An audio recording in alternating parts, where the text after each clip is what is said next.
Okay viewers, எல்லாரும் எப்படி இருக்கீங்க? அனைவருக்கும் இனிய காலை வணக்கம். இன்னைக்கு பாரதி கண்ணம்மா எபிசோட்ல என்ன நடக்க போகுது அப்படின்னு பாத்தீங்கன்னா, ஒரு பக்கம் கண்ணம்மாவோட சித்தி கண்ணம்மாவை வலை வீசி தேடிக்கிட்டு இருக்காங்க.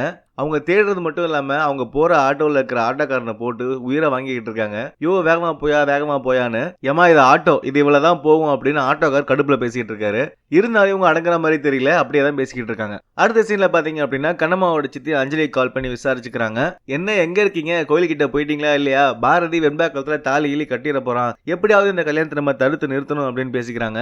நாங்க ரெண்டு பேருமே கோயில்கிட்ட நெருங்கிட்டோம், நீங்க கண்ணம்மாவை பாத்தீங்களா இல்லையா அப்படின்னு கேக்குறாங்க அஞ்சலி. எங்க நானும் தெருவா சுத்திக்கிட்டு இருக்கேன் கண்ணம்மாவை தேடி, என் கண்ணிலே மாட்ட மாட்டேங்கிறா அப்படின்னு பேசிக்கிட்டு இருக்காங்க. கண்ணம்மா இருக்கிற இடம் என்னோட அத்தைக்கும் அக்கிலனுக்கும் மட்டும்தான் தெரியும், நீங்க என்ன பண்ண போறீங்க அப்படின்னு கேட்டதுக்கு நான் எப்படியாவது கண்ணம்மாவை கண்டுபிடிச்சு கூட்டு வந்துடுறேன் அப்படின்னு சொல்லி அவங்க சித்தி சொல்லிடுறாங்க. இவங்க பேசிட்டு போனை வைக்கிறாங்க. கரெக்டா பாத்தீங்க அப்படின்னா எதுக்கு கண்ணம்மா வராங்க.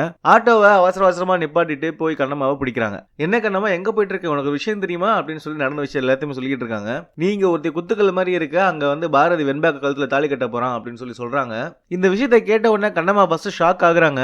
ஆனா இருந்தாலும் என்னடா இது, நம்ம சித்திக்கு திடீர்னு நம்ம மேல இவ்வளவு பாசம்.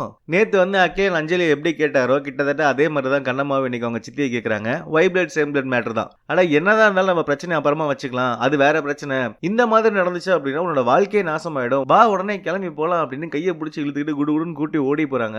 இன்னொரு பக்கம் கோயில்ல பாத்தீங்க அப்படின்னா கோயில 3 சுத்து சுத்திட்டு வாங்கன்னு சொல்லி அந்த ஐயா சொல்லியிருந்தாரு. ஆனா எங்க லேட் ஆனா ஏதாவது பிரச்சனை வந்துருமோ அப்படின்னு சொல்லி 2 சுத்து மட்டும் சுத்திட்டு வராங்க.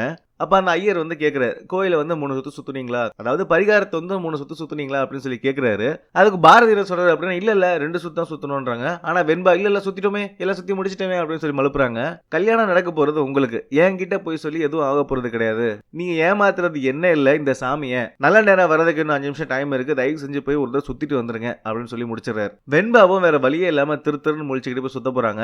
இன்னொரு பக்கம் பாத்தீங்க அப்படின்னா கண்ணம்மாவும் அவங்களோட சித்தி வந்து ஆட்டோல வந்துகிட்டு இருக்காங்க. அவங்க சித்தி படுத்துற பாடல ஆட்டோவே கடைசி நின்று போச்சு. அதுக்கு அந்த ஆட்டோக்காரர் சொல்றாரு, பின்ன என்னமா போனா இப்படிதான் ஆகும், இது ஆட்டோ அப்படிதான் நின்றுச்சு, இருங்கம்மா என்னன்னு போய் பாக்குறேன் அப்படின்னு சொல்லிட்டு கீழே இறங்கி போறாரு. கோயில்ல பாத்தீங்க அப்படின்னா அவங்க 3 சுத்து சுத்திட்டு வந்து எல்லா வேலையும் பார்க்க ஆரம்பிச்சிட்டாங்க. ஒரு சில சம்பிரதாயம் எல்லாம் இருக்கு அப்படின்னு சொல்லி ஐயா இருந்து மந்திரம் எல்லாம் சொல்லிக்கிட்டு இருக்காரு. வெண்பாக்கு என்ன நடக்க போதோ அப்படிங்கிற ஒரு குழப்பத்திலே இருக்காங்க. அகிலனும் அஞ்சலியும் கோயில் கிட்ட வந்துட்டாங்க.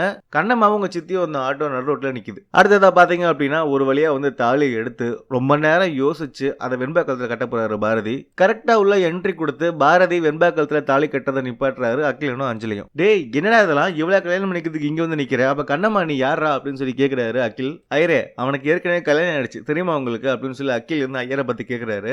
அப்ப அந்த ஐயர் வந்து, டேய் இந்த திருட்டு கல்யாணத்துக்காக தான் நீங்க இவ்வளவு அவசரப்பட்டீங்களா அப்படிங்கிற மாதிரி எக்ஸ்பிரஷன் கொடுக்குறாரு. நீங்க 2 பேரும் வந்து டாக்டர்னு சொன்னீங்க, ஆனா இவர் கல்யாண விஷயத்த மறைச்சிட்டீங்களே அப்படின்னு கேக்குறாரு. நல்ல வேலை இப்படி ஒரு காரியத்துக்கு நீங்க என்னையும் கூட்டு சேர்த்திருப்பீங்க அப்படின்னு சொல்லி எஸ்கேப் ஆகி போயிறாரு ஐயரங்கிறது. அகில் என்ன பண்றாரு அப்படின்னு பாத்தீங்கன்னா, பாரதி நீ உடனே வீட்டுக்கு வா அப்படின்னு சொல்லி கையை பிடிச்சி இழுக்கிறாரு. அப்ப வந்து பாரதி வந்து கையை தட்டி விட்டுறாரு. அப்ப அகில் என்ன சொல்றாங்க அப்படின்னா, நீ செய்யறது கொஞ்சம் கூட நல்லாவே இல்லடா, ஊர்ல அப்பா அம்மா வேற இல்லாத நேரம் பார்த்து நீ பண்ற வேலையாது, நீ ஏதோ ஒரு திருட்டுத்தனம் செய்ய போற அப்படின்னு தெரிஞ்சுதான் வீட்டுல இருந்து கிளம்பும் போதே நான் உன்னை ஃபாலோ பண்ணிக்கிட்டே வந்தேன், ஆனா எப்படியோ மிஸ் ஆயிட்ட, ஆனா நீ இன்னொரு கல்யாணம் பண்ற வரைக்கும் போ அப்படின்னு நான் சத்தியமா எதிர்பார்க்கலடா அப்படின்னு சொல்லி அகிலன் வந்து பேசுறாரு. ஆனா அகிலனை சும்மா சொல்லக்கூடாது, நம்ம மனசுல என்னென்னலாம் நினைச்சுக்கிட்டு இருக்கோமோ அது எல்லாத்தையுமே இன்னைக்கு வந்து கேள்வியா கேட்டிருந்தாரு. வெண்பாவையும் சரி பாரதியும் சரி போட்டு லெஃப்ட் அண்ட் ரைட் வாங்கிட்டாரு. ஆனா அந்த 2 மரமண்டைகளுக்குமே இவர் பேசினது புரிஞ்சுதா புரியலன்னு தான் தெரியல. கடைசி வரைக்கும் கூட நான் வெண்பாவை தான் தாலி கட்டுவேன் அப்படின்னு சொல்லி தாலி கட்ட போறாரு. எதுவா இருந்தாலும் நம்ம வீட்டுல போய் பேசிக்கலாம், முதல்ல இங்க இருந்து கிளம்பு அப்படின்னு எவ்வளவு அகிலன் கூப்பிட்டு பாக்குறாரு பாரதி போல.